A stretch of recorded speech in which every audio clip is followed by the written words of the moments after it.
On passe à la pêche sous-marine. Bonjour à tous. Je souris parce que l'apnée parle de chasse. Le tir sur cible montre des films de pêche sous-marine. C'est génial, quoi. Je veux dire, c'est une belle fédération. Merci.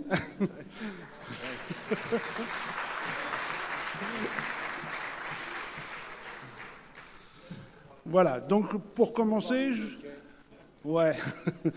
Voilà, je voulais remercier mon bureau, je voulais remercier les présidents de club, les organes déconcentrés et le CDN pour son soutien, et Jean-Louis tout son soutien pour toutes nos activités et toutes nos démarches pour la pêche sous-marine depuis quelques années.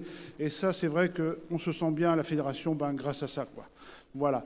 Et un dernier remerciement, comme vous l'avez fait plusieurs fois, pour le personnel fédéral qui est toujours disponible et avec une certaine gentillesse. Voilà, merci à eux. Bravo.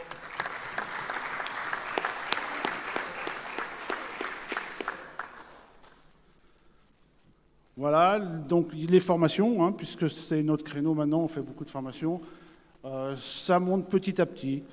On n'est pas encore rendu au niveau de la technique, un jour, mais au niveau de l'apnée non plus. Mais ça va, ça vient, ça avance, c'est une bonne chose, et c'est toujours en progression. C'est ça qui est bien.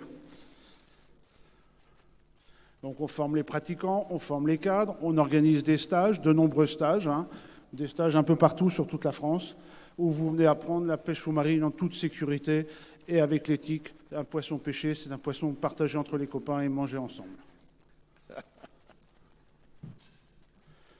On fait également des week-ends de recyclage des cadres sur les différentes filières d'entraînement. Là, on avait eu la chance de visiter le Cross d'Etel, très intéressant si vous y passez un jour, c'est en Bretagne. Le Salon européen des pêches. Ça fait la deuxième année que nous y avons participé, et c'est vrai que c'était très très intéressant. Et notamment cette année, on avait ouvert quelques stages pour le salon, et on a eu énormément de contacts sur ce salon avec des gens qui ne sont pas fédéraux, des gens qui n'appartiennent à aucune fédération, qui pratiquent comme ça. Et si bien qu'on a eu sur le stage une quinzaine de personnes qui se sont inscrites à nos stages et qui ont pris la licence fédérale pour participer au stage. Donc je pense qu'on a semé plein de petites graines fédérales. On espère que ça va germer. Les deuxièmes assises nationales de la plaisance et de la pêche de loisirs. Les premières, c'était il y a 2 ans à Saint-Nazaire. Ça avait eu un grand succès. Là, c'est pareil, un grand succès avec la présence d'une partie du CDN. Donc je les remercie également pour cette présence et ce soutien. Et notamment la présence de Sylvie Gauchet, qui est intervenue pour le développement durable.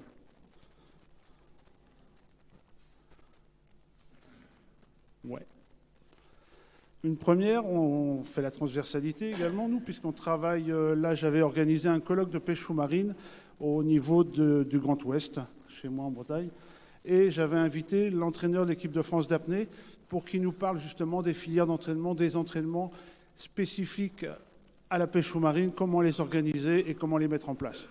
Là, il y a eu il y a eu une 60aine de pêcheurs du Grand Ouest qui sont venus participer à cette journée. La pêche au thon rouge. Donc là, vous voyez un poisson, c'est un thon. C'est le seul thon qui a été pêché en Bretagne cette année par un pêcheur sous-marin. Il y en a eu d'autres qui ont été pêchés dans le Languedoc. Vous savez que tous les ans, la Fédération française obtient un quota de bagues et un quota de thon, parce que le thon rouge est, j'allais dire comment, pour la pêche récréative, il y a un tonnage qui est attribué à la pêche récréative.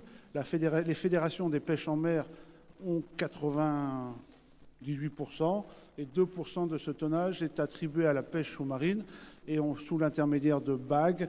Donc on a 2 personnes qui travaillent sur ce dossier, c'est Bruno et Henri, et qui gèrent ça, à peu près 150 demandes, 200 demandes, et après on distribue les bagues, ce qui permet d'aller pêcher le thon rouge sur des périodes bien déterminées. Donc si jamais vous êtes intéressé par une bague, vous avez toutes les procédures qui sont sur le site de la Commission nationale. Donc dépêchez-vous parce que c'est avant mi-mai.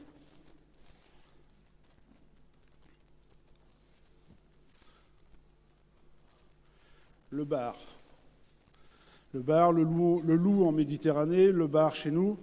En 2015, je vous disais, ça s'arrange.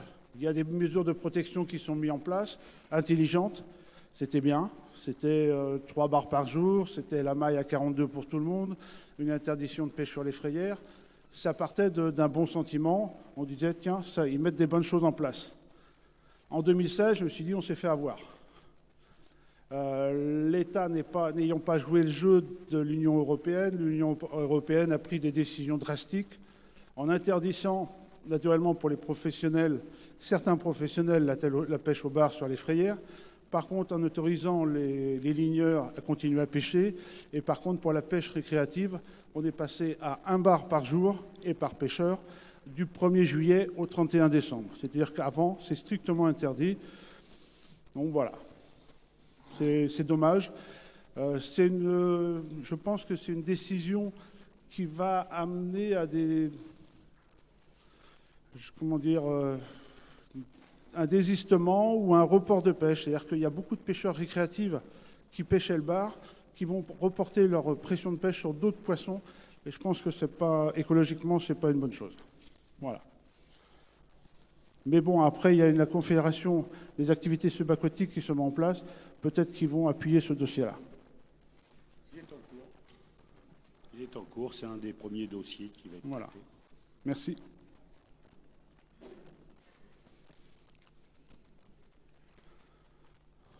Juste un petit rappel, je pense que j'ai rien oublié, il n'y avait rien avant. Les jeunes et la pêche sous-marine, vous savez que souvent on nous dit que la pêche sous-marine est interdite à partir avant 16 ans. C'est faux depuis le décembre 2014.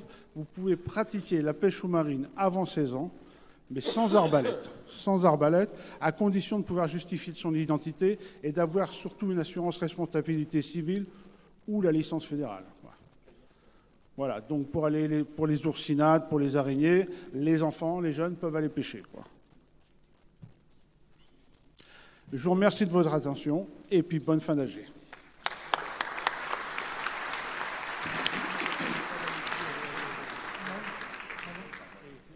a-t-il des questions? Pas de questions? Y a-t-il des personnes qui votent contre ce rapport? Personnes qui s'abstiennent? Je vous remercie à l'unanimité. Merci.